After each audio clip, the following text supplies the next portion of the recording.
السلام عليكم ورحمة الله. اللهم صل على محمد وعلى آله وصحبه وسلم.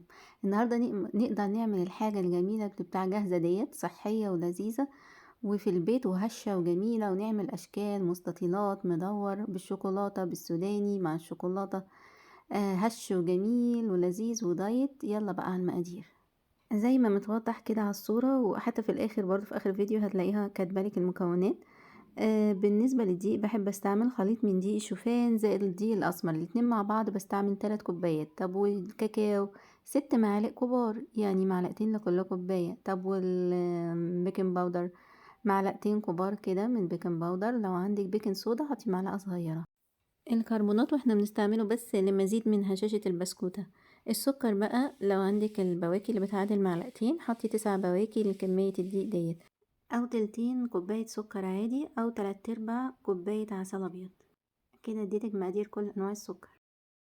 يلا ندخل على المكونات السائلة. هناخد ربع كوباية لبن وتلتين كوباية زيت، والبيض هناخد 3 بيضات.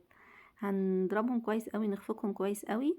مكونات السائلة اللي هو بيض وكده وهننزل بيهم على الخليط الجاف. وبعد كده هتتشكل ان شاء الله عندنا عجينة بتتماسك كده، متماسكة ومش او بتلتصق باليد بسيط.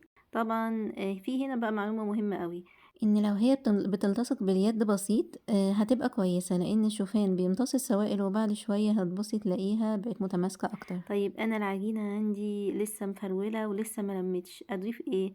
ممكن تزودي السوائل من الزيت مثلا لحد من تلتين كوبايه لحد 3/4، متزوديش عن كده عشان البسكوته ما تفرولش معاكي. طيب لو العجينه بتاعتك ما لمتش، نوع الشوفان مثلا مختلف او كده، او برضو ما لمتش معاكي ب3/4 كوبايه الزيت، يبقى ممكن بنزود اللبن اللي احنا قايلين مقاديره ربع كوبايه لحد نص كوبايه، وما نزودش برضو عن نص كوبايه عشان البسكوته ما تطلعش مننا مكتومه. وافضل طريقه لتشكيل عجينه الشوفان هي داخل كيس كده زي ما هتشوفي، لان كده بتحكمي العجينه كويس قوي.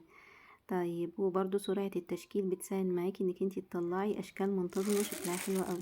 شوفي بقى، انا كل مره في الفيديوهات بتاعتي بوريكي ان احنا بنحط العجينه في كيس، وبعد كده بقطع الكيس بعد ما بكون مشيت عليه من النشابه، يعني بقطع الكيس وابتدي اشكل.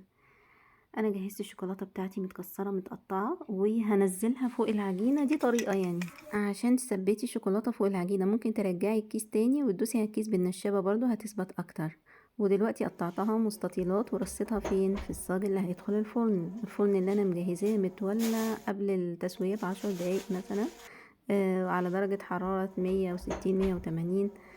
طيب انا عايزه اعمل شكل تاني اللي هو مثلا شكل دواير. هجيب الكرة اللي كورتها وهفعصها كده في الشوكولاته المفتته ديت، هتطلع على سطحها الشوكولاته لازقه بالشكل ده. هرصها بقى في الصاج واستعد عشان نسويها برضو في الفرن في الرف المتوسط. خلاص، وبتاخد حوالي تلت ساعة، وبنفتح لها شوية الهواية اللي هي بتساعد على توزيع الحرارة. وبحب كمان بعد ما اطفي الفرن ان انا اسيب البسكوتة بتاعتي في الفرن 10 دقايق كده للمزيد من التحميص والتخلص من الرطوبة. بتطلع معانا بقى الاشكال الجميلة ديت. يلا بقى ندخل على مقادير، وندخل على السعرات الحرارية.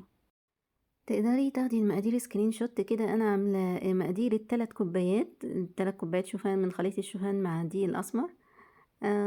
الشوفان بس بينفع، الدقيق الاسمر برضو لوحده بينفع ان شاء الله. نقول السعرات الحرارية ونقول مقادير للكوباية الواحدة. السعرات الحرارية البسكوتية الواحدة في حوالي 80 جرام، فيها حوالي 130 سعر حراري. دلوقتي بقى مقادير الكوباية الواحدة. لو عايز تعملي صينية صغيرة، ادي عندك مقادير الكوباية الواحدة عشان تجربي تجربة في كمية قليلة، وان شاء الله تعجبك النتيجة.